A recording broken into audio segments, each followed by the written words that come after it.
Muito bom dia a todas e a todos. Esta é a 9ª vez em que nós nos reunimos a cada trimestre para poder analisar, conversar, prospectar em cima dos dados econômico-financeiros da saúde suplementar. É uma iniciativa da ANAP, já, portanto, há mais de 2 anos, sempre em parceria com os nossos amigos da Arquitetos da Saúde, e uma parceria e uma iniciativa que tem uma premissa. O sistema de saúde suplementar é um só.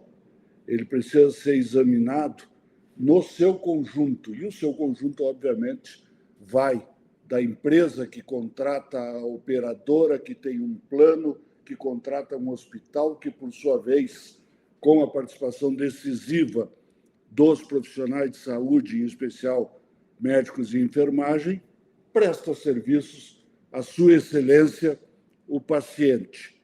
Tentar fragmentar, tentar examinar só um desses elos é, a nosso juízo, um brutal erro. Então, aqui estamos, e hoje tem uma característica especial, porque como é a primeira realização do nosso webinar no ano, vamos poder analisar todo o ano passado, o fechamento de 2025, e, para isso, montamos uma brevíssima estrutura onde, em primeiro lugar, haverá uma apresentação pelo nosso Luiz Feitosa de quais são as percepções, quais são os pontos sobre 2025 que chamaram a atenção. Nós, pela ANAP, temos a oferecer uma novidade, porque temos e vamos informar em primeira mão a conclusão dos números da ANAP sobre o desempenho dos hospitais na questão econômico-financeira no ano de 2025. E depois, com a sempre muito aguardada participação do Adriano Lontes, vamos à discussão e às respostas às sempre interessantes perguntas que vêm daqueles que nos acompanham. Então, feita essa breve preliminar, eu gostaria de saudar com um bom dia muito especial o Feitosa e o Adriano e pedir que o Feitosa, com o poder de síntese, que eu sempre repito, o consagrou entre nós, que o Feitosa apresente, faça a sua apresentação, que vai ser a base das nossas discussões. Bom dia, Feitosa. Olá, doutor Brito, obrigado, bom dia. Vamos lá. Já chegamos à 9ª edição, é impressionante aí nossa jornada, né? Muito aprendizado entre nós também. Muito bem, como você disse, é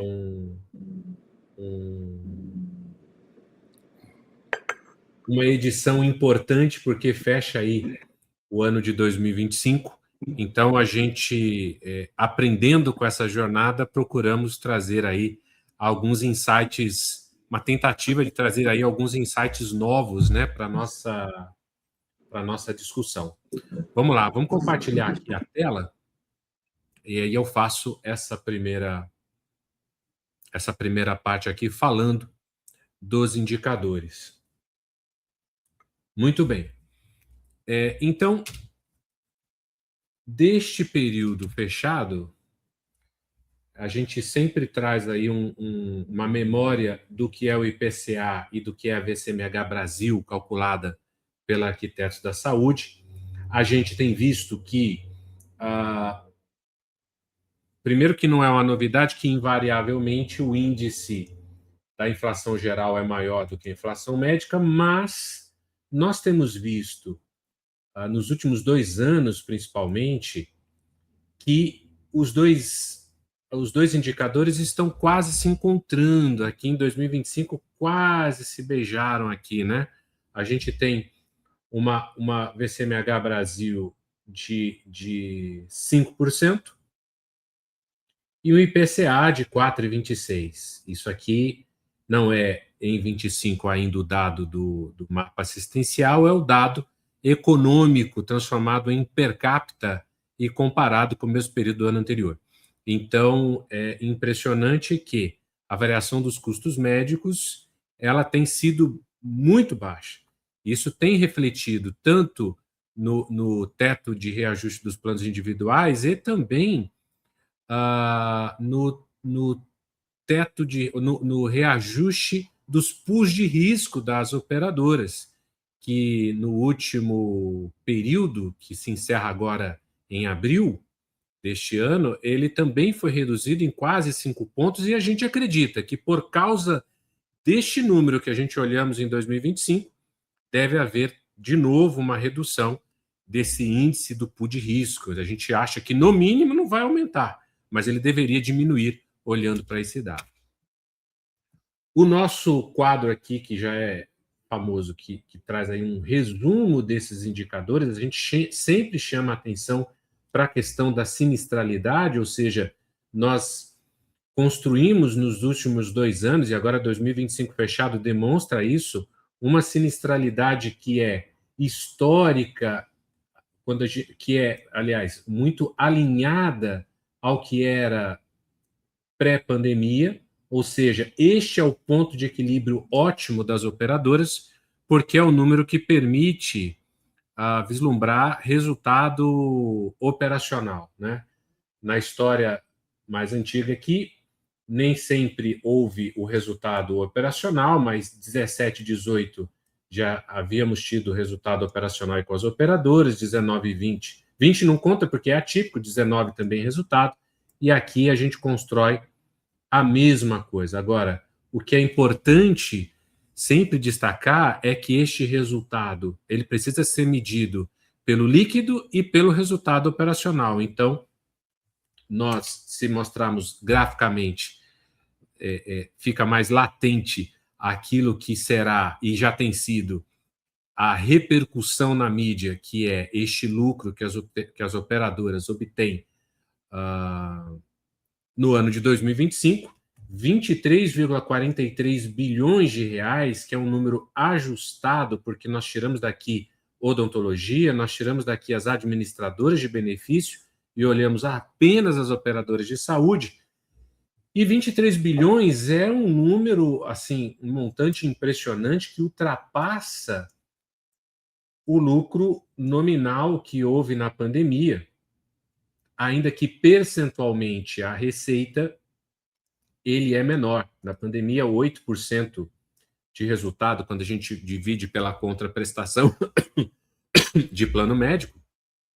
E aqui nós chegamos a 6,96, mas é um número impressionante. Obviamente que o montante é maior, porque a receita é maior, porque nós temos mais beneficiários, então é um número que a sociedade só tem uma compreensão, né? Ela quer entender qual é a contrapartida.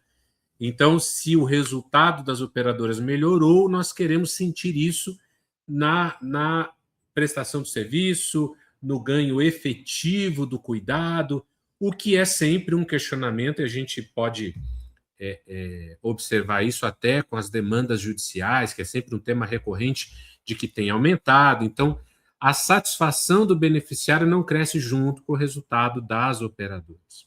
Agora, o destaque realmente é que, quando a gente olha para aquela tabela e monta um gráfico, olhando não apenas o resultado financeiro, mas o resultado das aplicações financeiras, é um número que nos impacta bastante. Por quê? A gente vê na série histórica que, por alguns períodos, o resultado financeiro é maior do que o resultado líquido. Portanto, só teve algum ganho porque houve aplicação financeira. Aí nós temos alguns anos em que houve um resultado real, porque o resultado líquido é menor do que o resultado, é maior do que o resultado financeiro. No caso de 2019, por exemplo, você tem um resultado líquido de 11,78 bilhões e a aplicação financeira foi só de 6. Então, aqui, realmente, a operadora fez resultado operacional. Pandemia, o resultado operacional é grande porque houve represamento, aí a gente tem um período difícil. 2022, olha que impressionante, né? O resultado da operadora é negativo em meio bilhão, mas a aplicação financeira o ganho de aplicação financeira foi de 9 bilhões e meio praticamente. Então você imagina o que teria sido 2022 não houvesse o ganho de aplicação financeira. Essas aplicações são importantes no momento de crise, principalmente. A gente vai conectar isso no final da minha fala, mas o que muito impacta agora é quando você olha 24 e 25, que de fato nós temos um resultado operacional, mas veja que este resultado operacional de 23 bilhões, 14 bilhões vem de aplicação financeira. Então, as operadoras, em algum grau, mesmo tendo esse resultado operacional, ainda dependem muito de um ganho de aplicação financeira que, nesse momento de taxa referencial alta, né, de juros um pouco mais alto, é um ganho expressivo aí das operadoras. Outro destaque que a gente inova aqui no nosso gráfico é demonstrar este lucro separando as 5 maiores operadoras do restante das operadoras, ou seja, quanto dos 23 bilhões, perdão, eles são representados pelas 5 maiores operadoras. Então, dos quase 24 bilhões, 13 bilhões do resultado líquido vem de 5 operadoras. E o restante todo vem das outras 600 operadoras, quase 600 operadoras aí que entregaram dados, 600 operadoras. Então, isso também é muito impressionante, como está concentrado não apenas o número de vidas, eu tenho guardado na memória que as 10 maiores operadoras representam quase 45% dos beneficiários. Então, quando a gente olha para esse quadro, a gente vê que as 5 maiores operadoras respondem por mais da metade de todo o resultado do mercado. Isso demonstra uma concentração que não necessariamente favorece o mercado, né? E os corretores falam muito isso quando vai cotar o plano, cada vez tem menos operadoras aí que estão disponíveis em certas praças, né? Então, isso aqui é muito impressionante. Em 2024, a gente tem um retrato assim impressionante também. E se você olhar na série histórica, isso nem sempre foi assim, né? As outras operadoras tinham uma parcela mais importante do que as 5 maiores operadoras. Então, isso é um sinal de concentração que nos chama a atenção. Da mesma forma, se a gente olhar apenas as operadoras que tiveram lucro, isola elas das que tiveram prejuízo, 3 operadoras respondem por metade do lucro. Se ali a gente olhou para 5, aqui a gente está procurando quem responde pela metade. 3 operadoras. Então, da mesma forma, se você olha essa série histórica, até teve um período lá em 19 que eram poucas operadoras, mas assim, esta concentração de resultado é muito impressionante. E das operadoras que deram prejuízo, a gente isola aquelas que deram prejuízo, e aí nós temos, nos últimos 3 anos, uma operadora só respondendo pelo prejuízo, nunca a mesma operadora, em cada ano nós temos uma operadora diferente, tivemos a Mil, tivemos Cacique, que é uma autogestão, tivemos a autogestão dos Correios, a Postal, representando aí maiores prejuízos.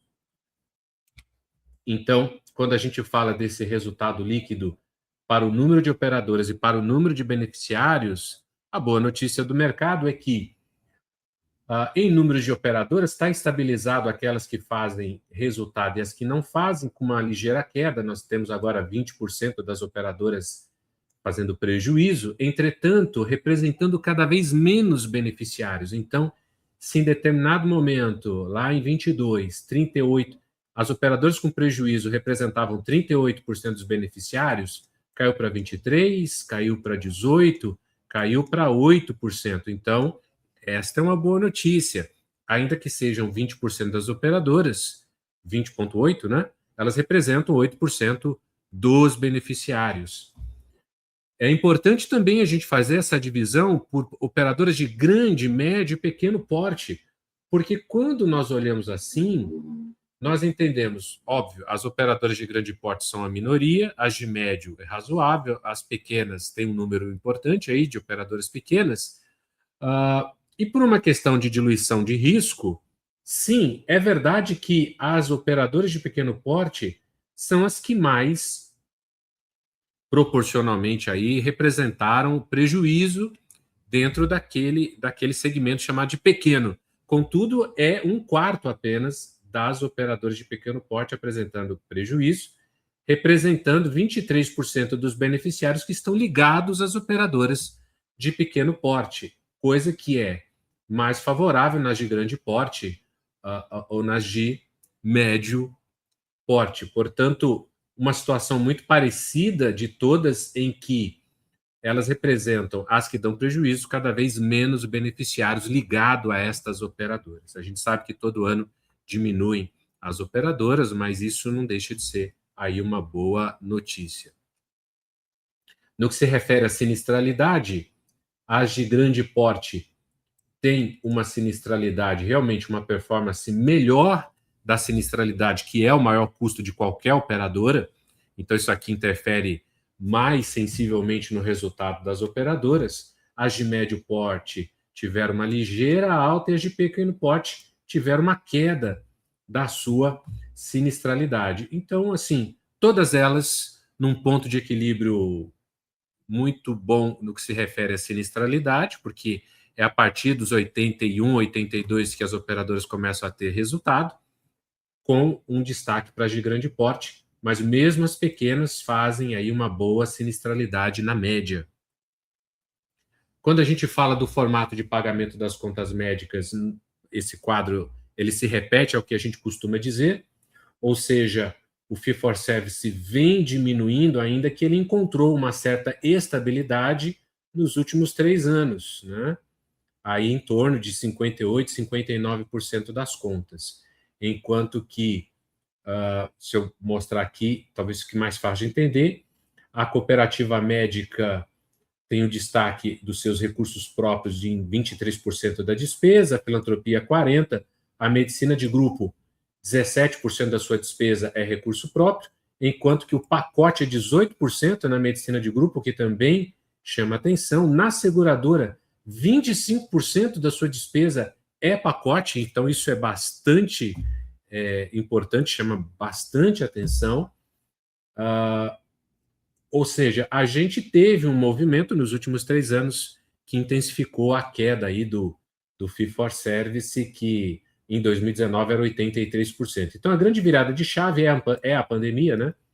E dali para frente a gente tem, então, essa redistribuição da forma de pagamento. Um dado interessante que a gente não tinha destacado aqui é que, quando a gente olha a despesa médica, o percentual que cada grupo de despesa representa no todo do sinistro, nós destacamos aqui, segundo o mapa assistencial, que desde 2013 até 2024, as despesas hospitalares, que já representaram mais da metade de todas as despesas, elas caíram praticamente 4 pontos percentuais, ou 3 pontos percentuais, né, praticamente 51% da despesa. Caiu a representação da despesa hospitalar no todo da despesa médica. Caiu também consultas e exames, que já representaram 34% e hoje representam 29%. E é impressionante como sobe terapias e despesas ambulatoriais de 11,7%, subindo para 20% da despesa. Então, isso daqui nos impressiona, o que tem a ver com sessões de terapia, o que tem a ver com, por exemplo, tratamentos ambulatoriais quimioterápicos, que também influenciam esta alta da despesa, ou da representatividade deste grupo de despesa no total da despesa médica no Brasil. Da mesma forma, nós destacamos aqui, diferente a VCMH, que a gente sempre comenta, olhando mais especificamente para aquilo que é do interesse da ANAP, que é o quanto que a despesa hospitalar representa do índice de VCMH. Então, a variação dos custos médicos, se a gente olhar aqui o histórico, nós chegamos aí a uma média acima um pouco de 50%. Aqui houve algum tipo de compensação no mapa assistencial, mas se a gente faz a média deste período maior, nós teríamos aí algo em torno de 50%. E o que a gente observa? Que, principalmente nos últimos 3 anos, o que a despesa médica representa do índice de variação de custo é menor. Então, as despesas de internação representam menos do todo e elas representam menos do índice de variação de custo. Então, é importante destacar aqui, sendo uma despesa tão significativa na composição do custo assistencial, dos índices de variações, ainda assim a despesa hospitalar tem gerado muito menos impacto do que ela gerou em outro tempo. Talvez conectado até com outras coisas que eu já falei aqui, como a forma de pagamento, etc. Uma outra consideração é que nós sempre olhamos esse espelho, que a gente poderia dobrar esse gráfico aqui, colocar um em cima do outro, que ia dar certinho, ou seja, nós temos um período de queda de beneficiários, nós temos um período de aumento de beneficiários que teve uma desaceleração, e aí um destaque é que quando a gente olhava para o início do ano de 2025, nós estávamos muito preocupados, porque até o primeiro trimestre de 25 nós víamos uma queda do número de beneficiários e, de repente, de maneira atrasada, retroativa, a ANS destacou que não estamos caindo, nós estamos crescendo. E aí nós tivemos uma impressionante recuperação do número de beneficiários em 25 e crescemos 900 mil vidas. E aí nós olhamos agora para 2026, nós temos o mês de janeiro, e de novo, nós temos uma queda do número de beneficiários. E pode ser que até o final do trimestre de 2026, quando esse número for divulgado, que a gente recupere os números de beneficiários. Eu não vou cair nesse truque de novo, porque a gente fez muita alarde desta queda e depois teve uma recuperação retroativa. Vamos esperar o primeiro trimestre, porque isto é um dos pilares do resultado, o crescimento do número de beneficiários. Então, se esta tendência não é alterada por qualquer acerto retroativo desse número de beneficiários, a gente começa a ficar preocupado, porque esse é um pilar importante e eu vou fechar minha fala falando sobre isso. Aqui, gente, uma questão muito interessante, porque a gente tem trazido muito essa questão da reserva técnica e como é que isso nos gera um certo espanto, porque as reservas técnicas, principalmente o PEONA, que é a provisão daquilo que foi ocorrido e não avisado à operadora, tem subido muito mais do que aquilo que a operadora já sabe que tem que pagar. Então, a gente não sabe qual é o fim disso, porque, ok, os beneficiários estão crescendo, essa reserva crescerá. Então, a gente tentou aqui criar uma correlação que nos dá uma medida um pouco mais clara do que isso representa. Então, veja, as reservas de PEONA, que é aquilo que a operadora não sabe que ela acha que ocorreu, mas ainda não foi avisada, representam do custo assistencial per capita estes percentuais da barra azul. Então, nós vamos de 7% chegando a 10,8%. Hoje, portanto, quando a gente olha para um custo assistencial, a operadora está reservando 10% daquele custo assistencial per capita. Então, sobre aquele custo, a operadora está dizendo o seguinte: eu acho que tem mais 10% na rua desse custo per capita que eu não estou vendo. E isso é impressionante porque está subindo proporcionalmente ao custo. De uma VCMH que não está subindo porque nós temos beneficiários a prazo que estão deixando receita à vista e despesas a serem pagas, mas sempre adiadas por mais entrantes. Então, o que nós estamos destacando aqui? Quando nós olhamos para a top 5, para as 5 maiores operadoras, a gente vê que o conservadorismo desta análise de reserva tem sido muito maior. Claro, são as operadoras, as top 5, as que mais crescem também, mas veja a distância.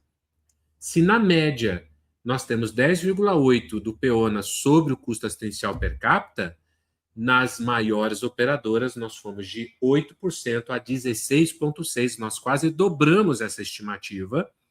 Então, hoje, para o custo assistencial dessas 5 maiores operadoras, 16% é uma provisão daquilo que ela acha que sobre aquele custo per capita ela ainda terá que pagar e que ela não está enxergando. Isso é muito surpreendente, né? Porque aqui a gente destaca de maneira mais transparente, mais clara, o que essa discussão da reserva representa sobre os custos médicos, porque se isso aqui for apropriado em algum momento, nós estamos dizendo que os custos deveriam, então, aumentar 16%, se toda essa provisão fosse da noite para o dia materializada, né? Claro que não será, mas no momento em que o mercado para de crescer, em tese, um tanto disso é materializado, sim, como um aumento da despesa médica. Veja que, então, falar dos pilares que sustentam esse crescimento é importante.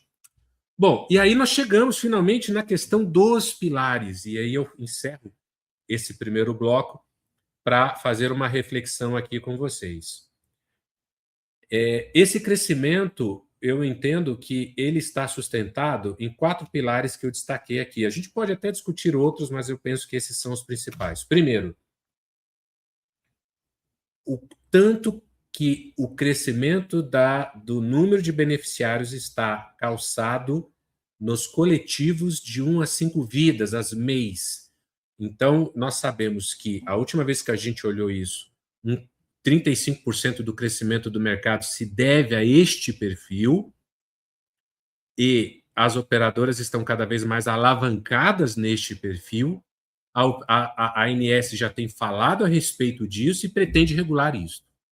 Então, deram um nome para isso, que são a mídia sempre chama de falso coletivo. Então, qualquer mudança na regulamentação disso é um problema.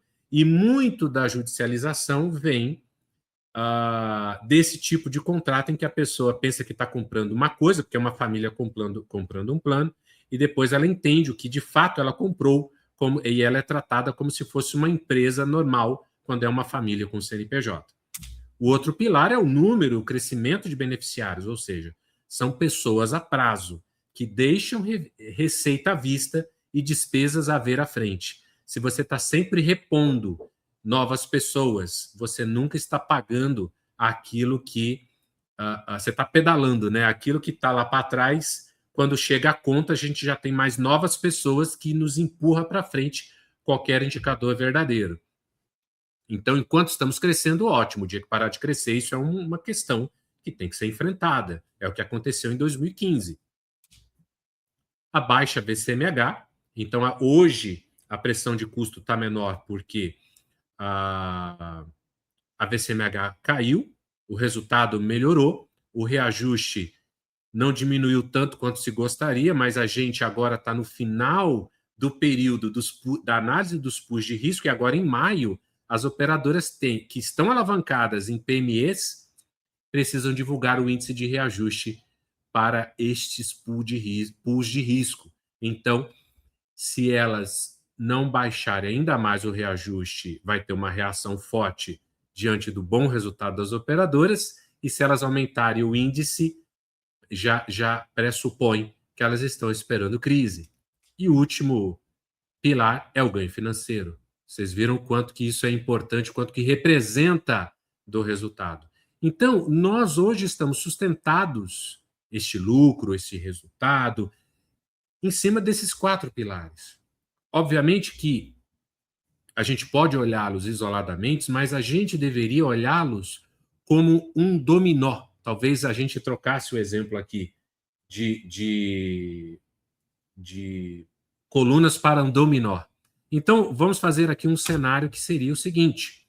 Imagina que, de alguma forma, a gente derruba este crescimento alavancado no PME ou nas MEIs.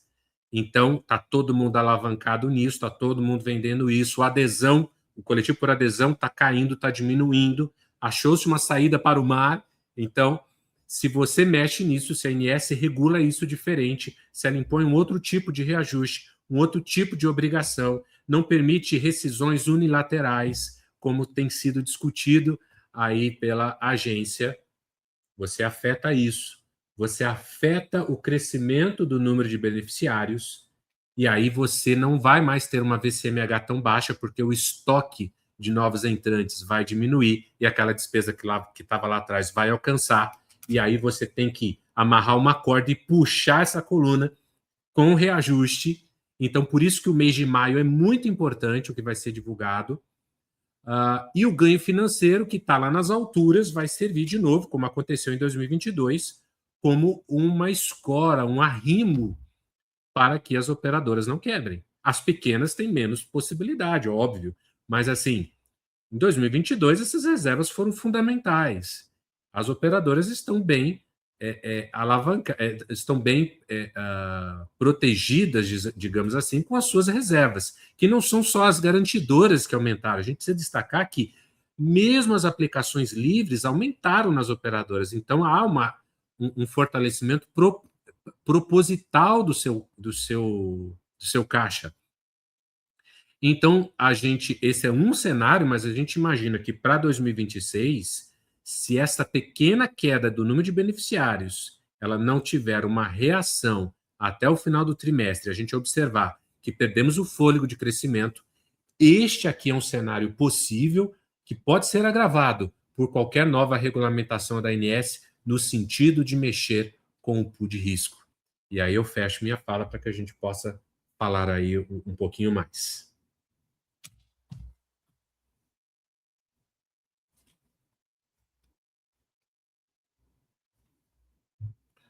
Com o objetivo que temos, que é de forma isenta, tranquila, respeitando a matemática, levantar aspectos desse complexo sistema que é o sistema de saúde suplementar. Então, isso nos deixa muito felizes, porque é uma amostra de como a ANAP gosta de trabalhar. A ANAP não gosta de brigar com números, até porque quem briga com eles adia o momento de perder para eles. Tá? Adia o momento de perder para eles. Eu queria sugerir a quem nos acompanha que já vá, por favor, fazendo através do chat as suas perguntas e começar por algumas que fui anotando ao longo da apresentação. Então, qual foi a mensagem para mim central que o Feitosa, entre outras, passou? Olha, as razões que levaram aos grandes resultados do ano passado dependem de diversos fatores, e um dos fatores, que não se pode adivinhar neste momento, é o quanto crescerão ou não crescerão ao longo de 26 os números de beneficiários. Acho que essa é a síntese, porque esta é uma coluna jônica importante do desenho aí apresentado pelo Feitosa. Isso me obriga, Feitosa, a respeitar a sua cautela de não querer adivinhar, mas olhando para a economia, olhando para o país, o seu sentimento é qual em relação ao que pode ocorrer com o número de beneficiários? Vou ser mais específico. A gente tem duas variáveis, na minha opinião, e eu não sou, por favor, economista e muito menos atuário, mas uma seria se existe ainda gordura a buscar para crescer entre os que estão contratados, pessoas que têm CLT, empresas, entre aqueles que passam a ser beneficiários dentro da regra atual. Ou se um crescimento de beneficiários dependeria de o sistema buscar quem hoje não consegue chegar a ser beneficiário, quem hoje é cliente do cartão de benefício. Onde é que está o caminho para crescer? Nos que já são empregados formais? Tem gordura aí? Ou depende de uma mudança de regra? Eu penso que o crescimento ele está bastante elástico. A gente tem tido muita sorte, digamos assim, porque sempre houve uma correlação do dado econômico e da variação do número de beneficiários. Então, o dado econômico não nos dá esse otimismo todo para dizer que vamos continuar crescendo. Eu acho que, portanto, a gente está esticando bastante essa corda sob as ameaças da ANS mudar estas regras do pool de risco. A nossa dependência, quando a gente olha para os contratos coletivos, e não há dúvida que este modelo é o que nos dá crescimento, a busca por novos beneficiários, ela assim, não se dá pelas empresas maiores, porque as empresas maiores, inclusive, elas têm retirado os dependentes do plano. Então, as empresas hoje, quando olham para o aumento do custo, elas dizem o seguinte: eu vou pagar para o meu funcionário, mas o funcionário que pague, infelizmente, pelos seus dependentes. Então, eu não posso pagar por todos. E aí as famílias têm uma decisão difícil e muitos têm tirado os filhos e os cônjuges. Então, esse crescimento está muito limitado nesse sentido. Agora, quando a gente olha para fora, buscando novos beneficiários, você dá o gancho perfeito para a gente falar dos cartões de desconto.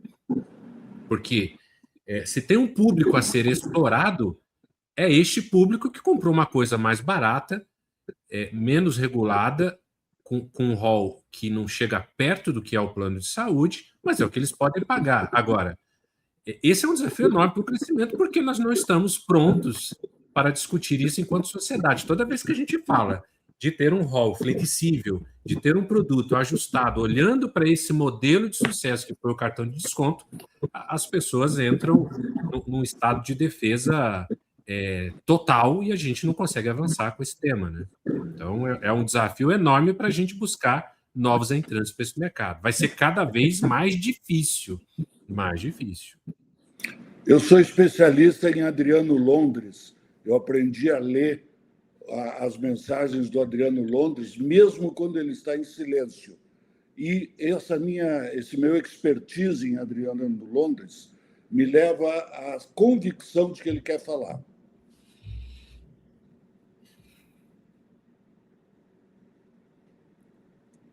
Desculpa, Brito, eu queria mesmo, mas assim, a dificuldade estava entre a cadeira e o computador, que era eu desativar aqui o mudo. Que bom que você fez a leitura labial.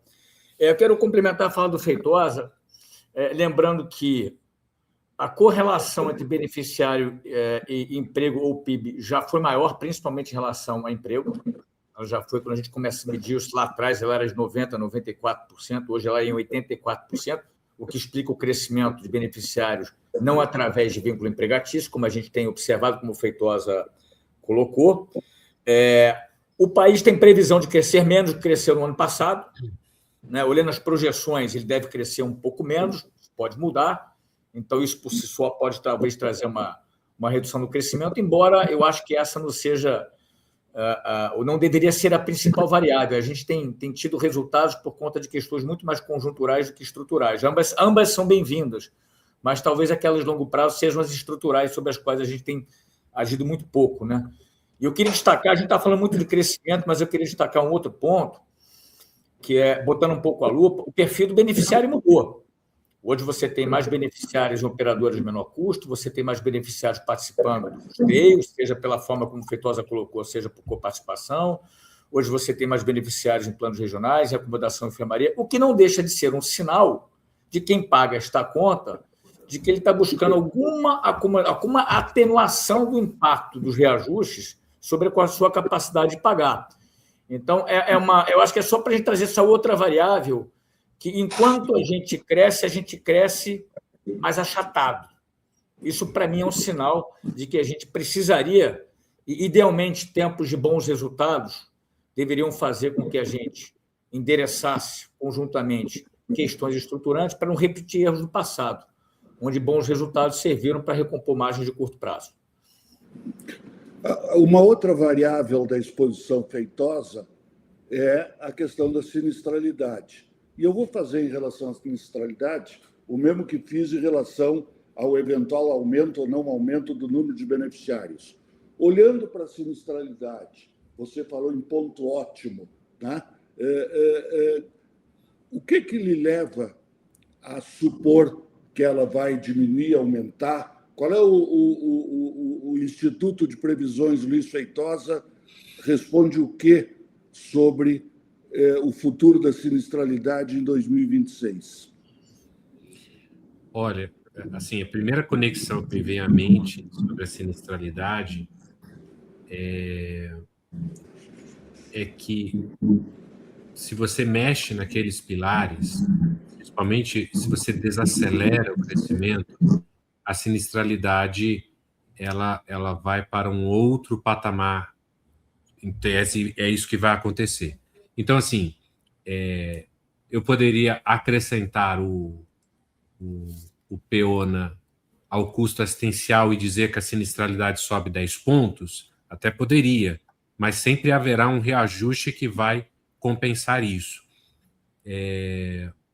Então, essa sinistralidade que hoje está em 81% poderia chegar aí numa compensação de um reajuste mais baixo, porque as coisas nunca andam juntas, a 85, 86 de novo, é uma possibilidade, se a gente não continuar crescendo. Se a gente continuar crescendo, nós vamos continuar com 80%, 81% de sinistralidade. Se a gente parar de crescer, nós vamos caminhar para 85, 86. É difícil acertar esse número, mas a gente viu que no pior momento, depois da pandemia, nós chegamos a praticamente 90% de sinistralidade. Então, não é de todo errado dizer que entre 81 e 90, parando de crescer, isso pode acontecer. As operadoras sobrevivem com algum resultado até 82. A gente já aprendeu isso, né? Então, se esse patamar de sinistralidade chega a 85, 86, a gente volta a um quadro que é de 2021 a 2022. Outra questão que eu queria abordar, antes de a gente passar a palavra democraticamente a quem nos acompanha, é relativa à questão da mudança estrutural que ocorre nos hospitais. Se eu entendi as manifestações de Feitosa, que a gente sempre são tão ricas que a gente depende de uma segunda, terceira, quarta leitura para poder atingir pelo menos grande parte das nuances, mas se eu entendi, o fato de ter havido muita verticalização no setor, muito empacotamento, evidentemente mudou o perfil da forma pela qual os hospitais e os prestadores de serviço trabalham. E isso ajuda à redução de custos. Você diria, olhando para o mercado, que essa questão de empacotamento, ou melhor, de redução de fee-for-service, hoje em torno de 58%, é uma tendência que continua ou aparentemente deu uma travada, parou de diminuir? Quando a gente olha o dado histórico, assim, no ritmo que estava, hoje, em 2026, a gente já deveria estar observando uma transformação radical de um modelo de pagamento de contas. Então, sim, parece que estabilizou, e esta estabilidade, que não dá sinais de que vai avançar para mais ainda, eu acho que ela vem deste equilíbrio, essa disputa de qual que é o melhor modelo para se pagar a conta. É uma pena que a gente não consegue ajustar esse gráfico apenas para as despesas hospitalares, porque talvez o processo que seja invisível, mas muito sensível à ANAP, é que o fee-for-service ele não tem muita solução para consultas médicas e para exames. E ele tem mais possibilidade para o pronto-socorro e para as internações. Então, eu acho que enquanto não houver, talvez, uma melhor transparência aí, um jogo de mais ganha-ganha entre hospital e operadora, isso não avança. Acho que pode ser bom para todo mundo o empacotamento, desde que esta relação negociada seja equilibrada. Eu acho que, bom, enfim, esse é o grande desafio. Como é que equilibra isso? Podia ter avançado mais. Brito, queria complementar, voltando um pouquinho na minha memória, um pouco enferrujada de tempos de hospital. Os modelos vão sempre conviver, eu acho. Todos os modelos. Tem espaço para todos os modelos e, como o Feitosa colocou, pelos últimos 3 anos, o Fit-for-Service deu uma estabilizada. Eu acho que a grande reflexão é que seria desejável que essas mudanças de modelo fossem construídas a 4 mãos. E me parece que elas nem sempre o foram, né? E o segundo ponto, me perguntaram qual é o melhor modelo de remuneração. Eu falei, ainda não sei. Enquanto eu não souber qual é o impacto daquele modelo sobre quem usa, eu teria dificuldade de dizer qual é o melhor modelo. Porque o melhor modelo é aquele que também leva em consideração aquele a quem eu sirvo. Então, acho que esse é o desafio. A ANS tem agora uma resolução normativa, uma consulta pública sobre contratualização e começa a trazer a possibilidade lá de remuneração baseada em desfecho, etc. A ANAP tem dados a esse respeito, caminha nessa direção, mas acho que esse é um ponto importante para a gente colocar nessa questão de modelo de remuneração. Ele precisaria vir associado também à construção de medição de resultados que importam ao paciente. Ficou mudo. Pergunta do Fernando Rocha. Primeiro, ele elogia as análises feitas pelo Adriano e pelo Feitosa e provoca a seguinte questão: até que ponto as expectativas de crescimento no número de beneficiários terão a ver com a estratégia das operadoras de lançamento de produtos regionais? Eu entendo, vou ampliar. Obrigado, Fernando, pela sua fala. Eu vou ampliar um pouco a reflexão dele e dizer que o crescimento não tem sido apenas no desenvolvimento de produtos regionais. Isso talvez seja o que mais é divulgado, e é de fato, né?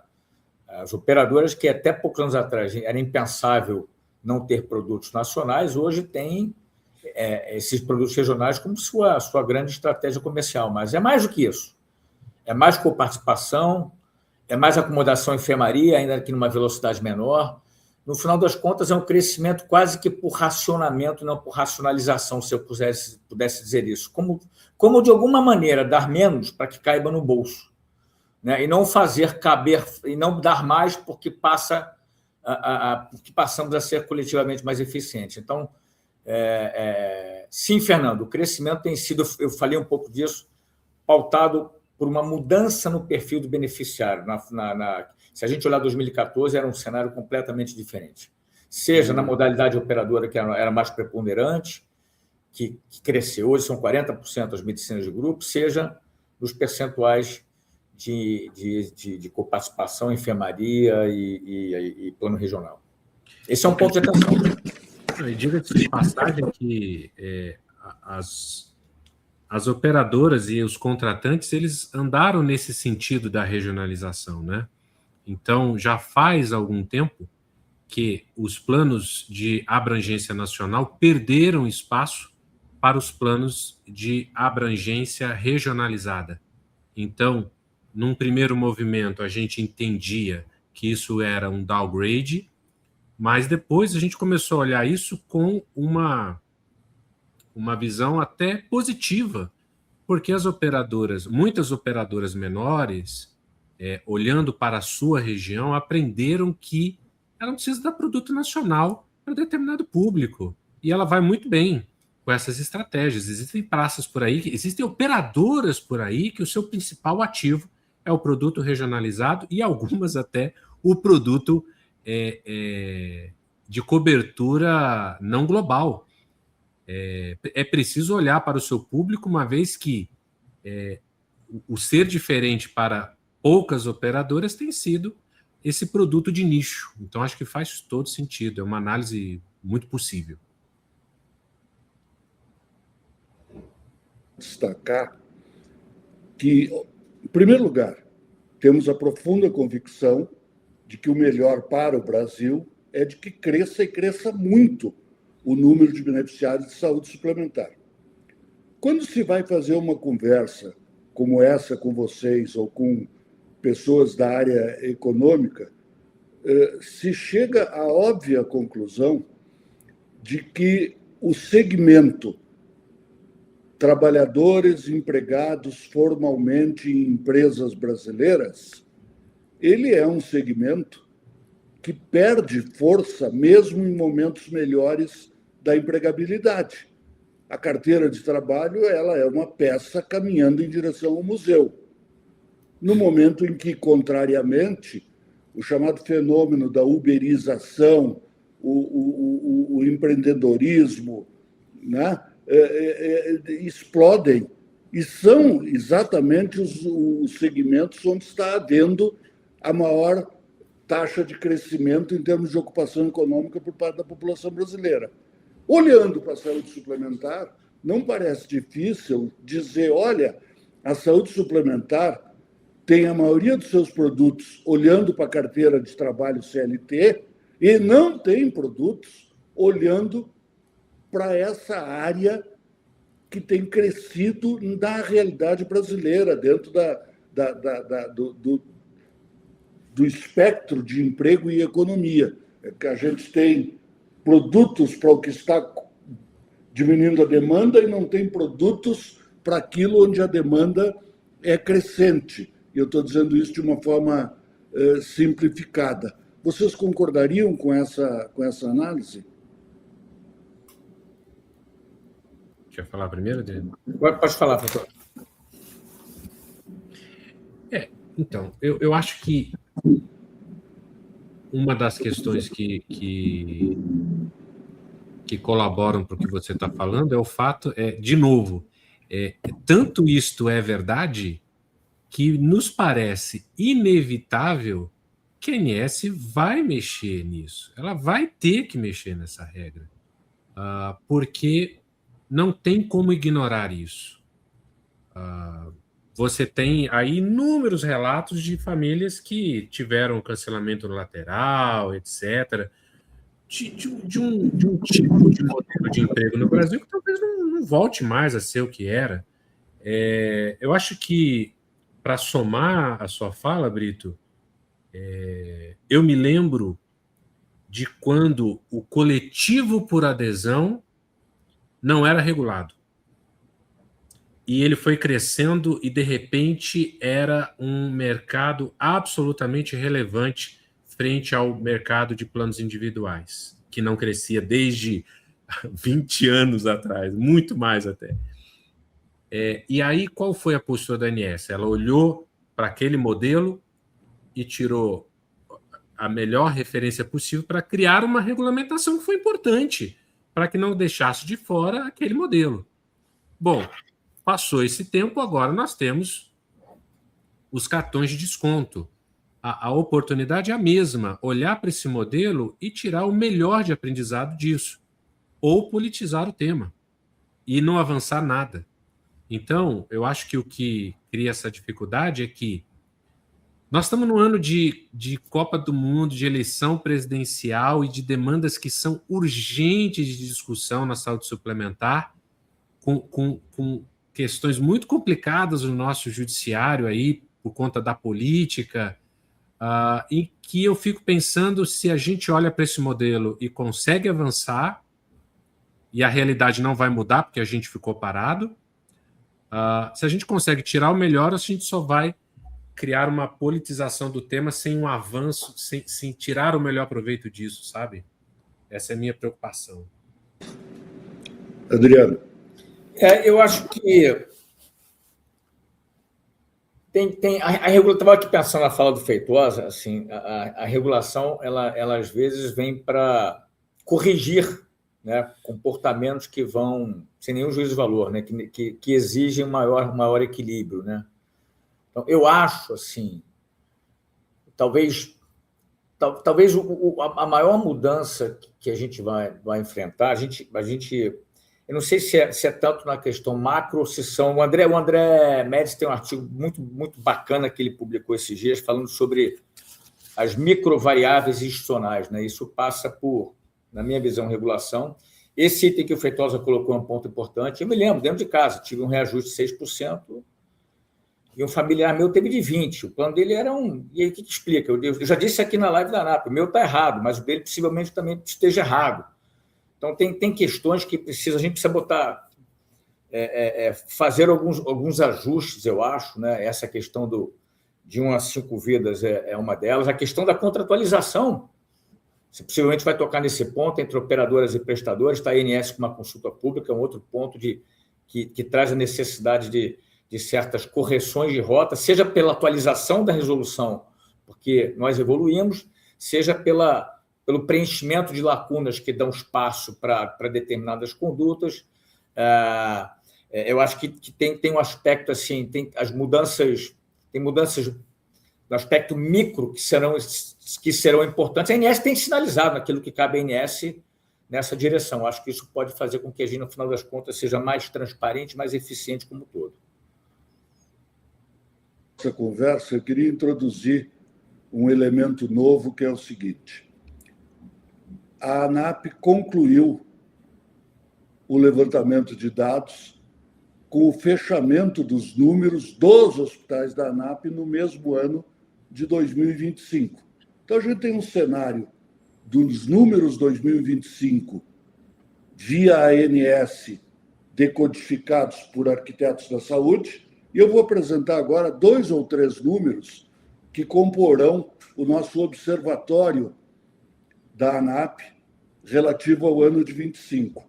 E selecionei aqui 3 números que têm diretamente a ver com a nossa conversa. Primeiro número, como foi a glosa nos hospitais no ano passado? Chegamos a 31 de dezembro, com um leve crescimento da glosa em relação a 2024. Ela foi de 15,8 para 15,9. Então, juntando as pecinhas do dominó de Feitosa, a gente tem melhor ano das operadoras, aumenta a glosa. Haverá relação entre isso? É uma pergunta para daqui a pouquinho.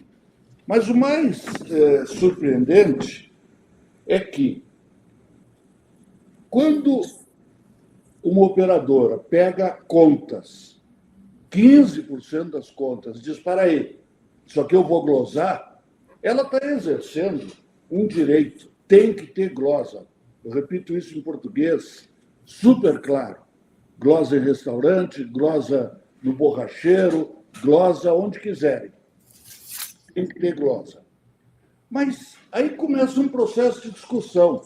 Não devia ter glosado, não devia ter glosado, e ao final da discussão, alguma glosa para em pé e outras não param em pé.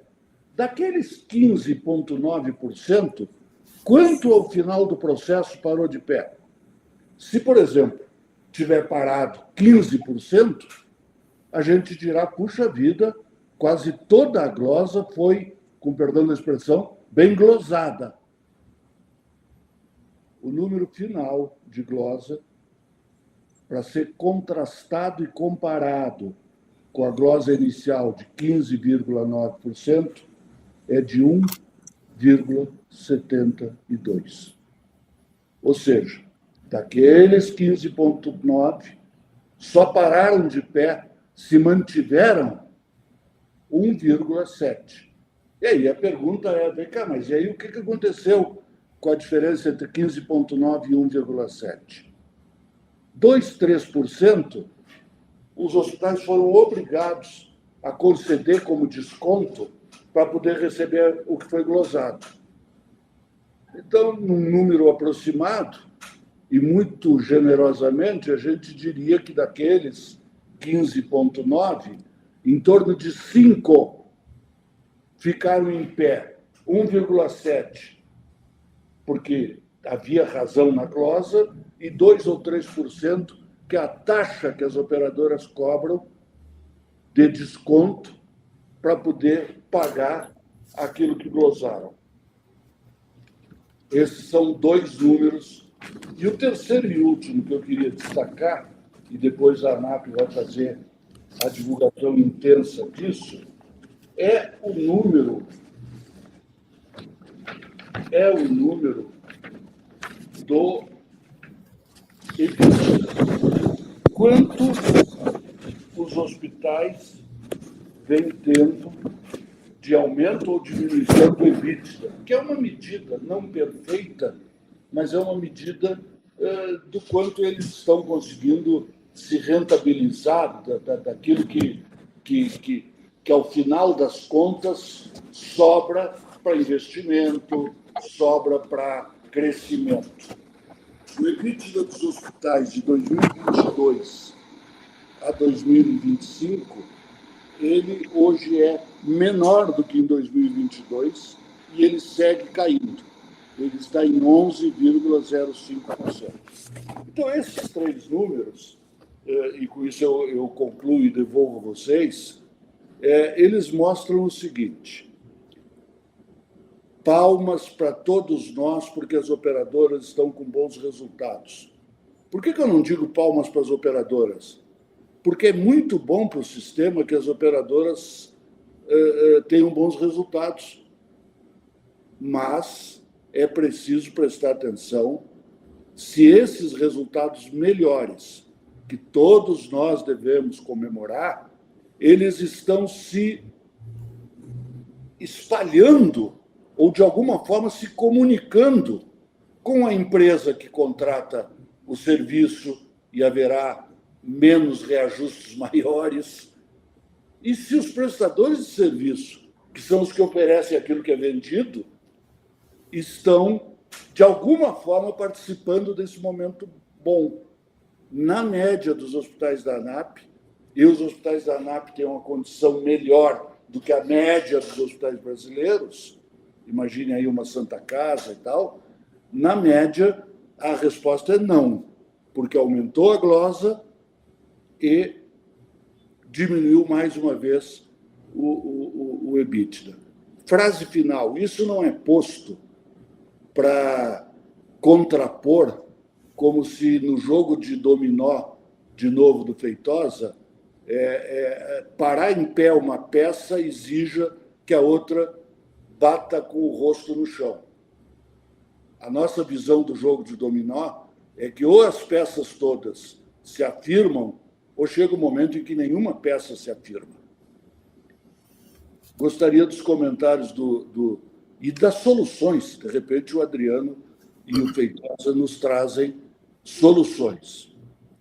Brito, como você disse, não brigamos com números. Está claro, e eu não sei te dizer que percentual, que uma parte daquele resultado que melhorou muito em 24 e 25 vem às custas do que vem sendo praticado com a rede de prestadores.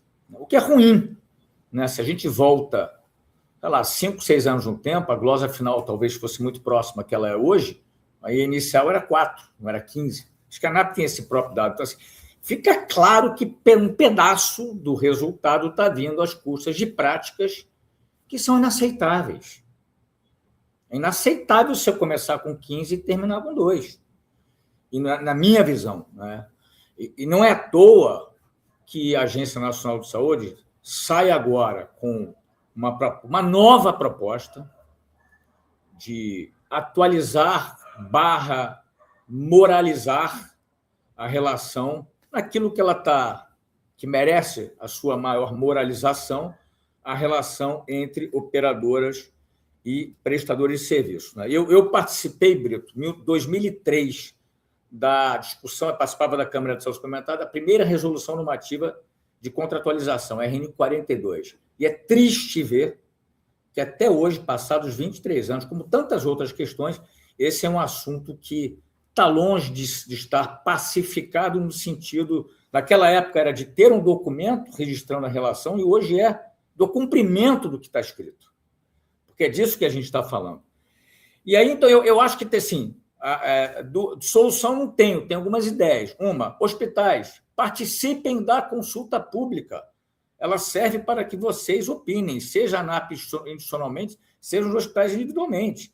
Esta é a oportunidade de estar participando disso para endereçar questões, algumas das questões que você colocou.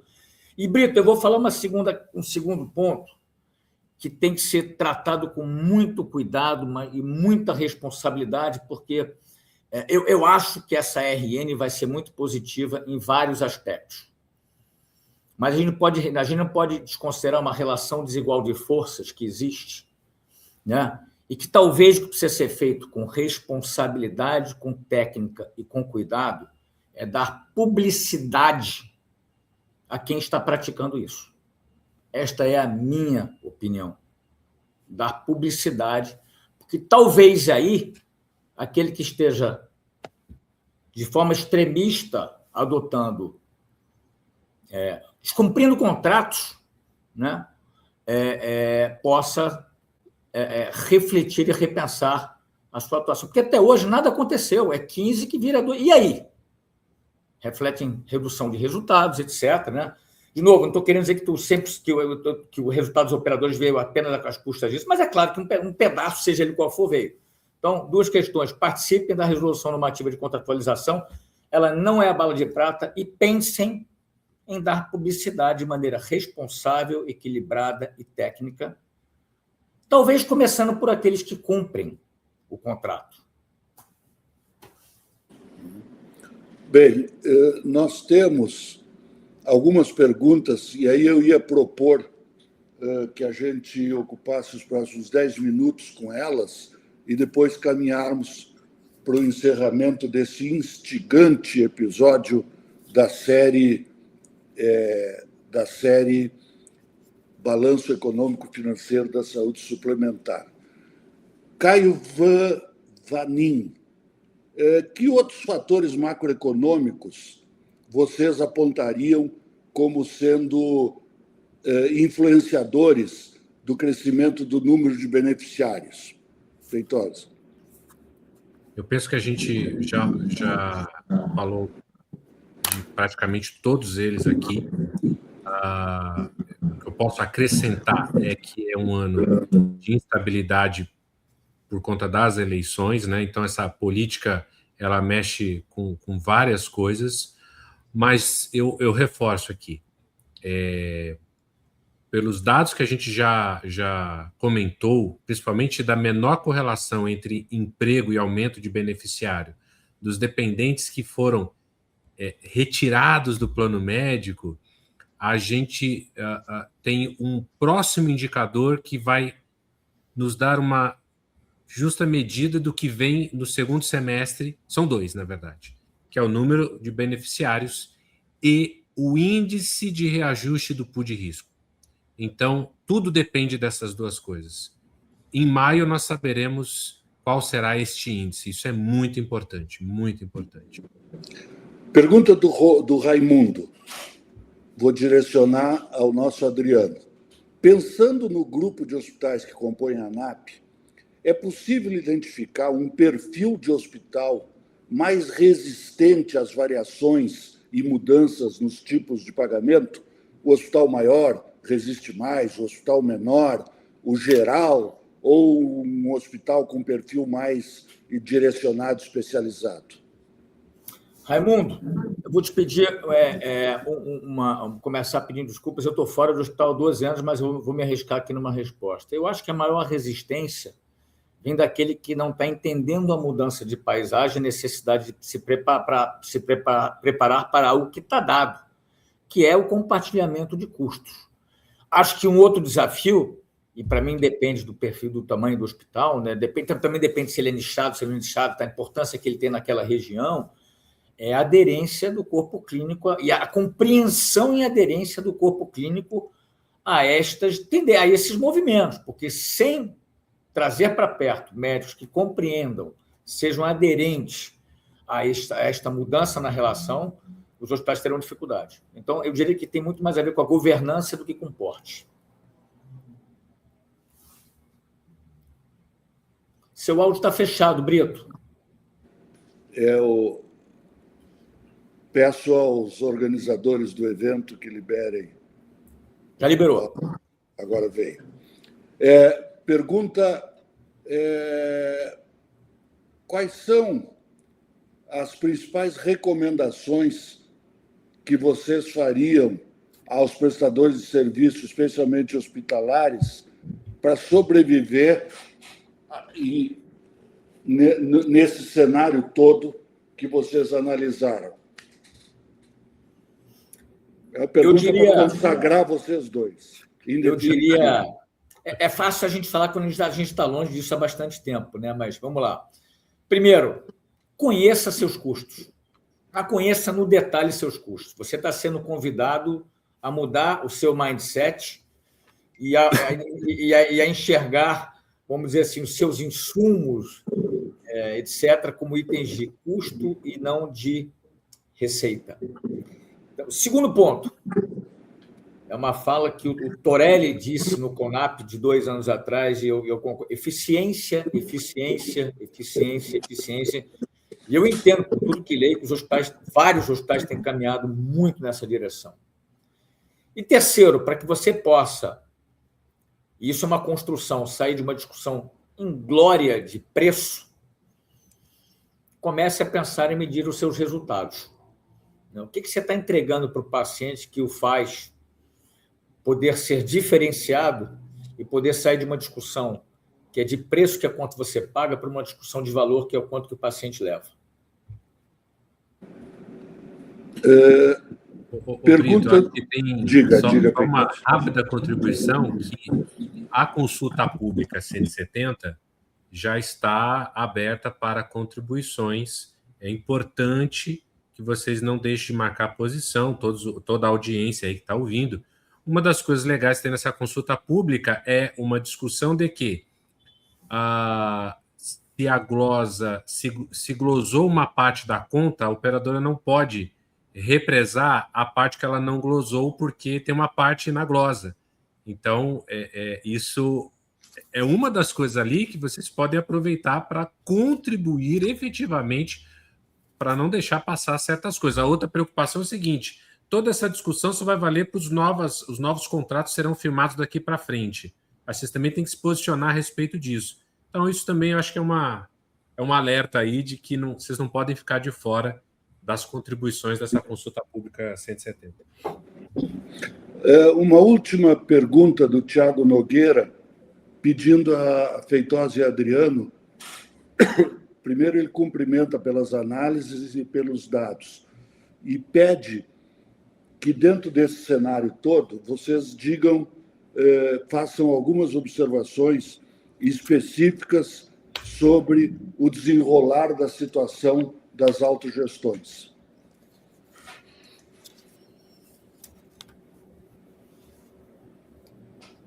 O desenrolar das autogestões... Considerando a baixa oxigenação das carteiras, o envelhecimento progressivo, o aumento da prevalência de doenças crônicas não transmissíveis, a pressão que a autogestão sofre em decorrência disso, como é que vocês enxergam o futuro desse modelo no médio e no longo prazo? Assim, é um modelo heróico. Ela tem resistido a tantas pressões, e principalmente a questão da oxigenação, do seu crescimento, que não pode ser exponenciado, ele é muito orgânico, depende aí de uma série de pressões. Então, não vejo ninguém empolgado para abrir novas autogestões. A questão é a sobrevivência. Há de se considerar que, dentre os grandes prejuízos, nós temos uma lista importante de empresas de autogestão. Então, nesse sentido, o panorama não é bom. As autogestões têm se organizado para que elas, pressionando a ANS, e já tiveram algum sucesso disso, que elas possam fazer novos pools entre elas para conquistar públicos que antes não podiam. Talvez até olhando aí para o público coletivo por adesão. Elas só vão ter assim, uma esperança maior se, de fato, elas conseguirem romper esta questão de crescer apenas organicamente, que não é suficiente. Elas são as operadoras mais velhas em termos de média de idade. Então, olhar para novos públicos é uma esperança, mas isso é um desafio enorme, enorme. Então, assim, eu penso nas autogestões muito como manutenção do que elas têm, do que um grande crescimento delas, né? Não vejo ninguém empolgado para abrir uma autogestão. Teria que ter uma mudança muito profunda. Eu acho que assim, a ANS, inclusive, aprovou uma resolução normativa recente, tem visando uma oxigenação, de uma certa maneira, se eu fosse essa palavra, para as autogestões, o que daria a elas eu vou chamar de sobrevida. Mas eu quero trazer uma reflexão para as autogestões. As autogestões são operadoras / financiadores. As autogestões não concorrem entre si, se complementam. As autogestões nasceram para cuidar, têm do seu DNA o oferecimento de serviços de cuidado de saúde de seus colaboradores dependentes. Eu acho que uma coisa que as autogestões podem fazer, e a Unidas caminha nessa direção, de certa forma, foi a primeira, as autogestões lançaram iniciativas conjuntas de atenção primária à saúde, né? Tem projetos pilotos de remuneração baseada em valor. As autogestões têm um posicionamento que as coloca, de um lado, uma posição desvantajosa demograficamente, tudo que já foi colocado pela faixa etária média, mas, de outro lado, eles são pagadores de conta. Eu acho que tem uma reflexão de empoderamento que deve ser usado na relação das autogestões com a rede, de uma maneira geral, cobrando. Eles são os contratantes. A gente fala das empresas, mas eles são operadores para contratantes. Será que estão se utilizando para o bem do setor? Eu ainda não chamo de sistema.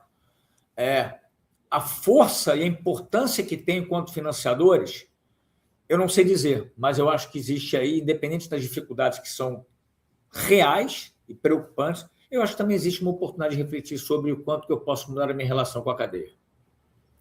Muito bem. Tempo médio de permanência, que é aquilo que todas as outras modalidades falam, é enorme.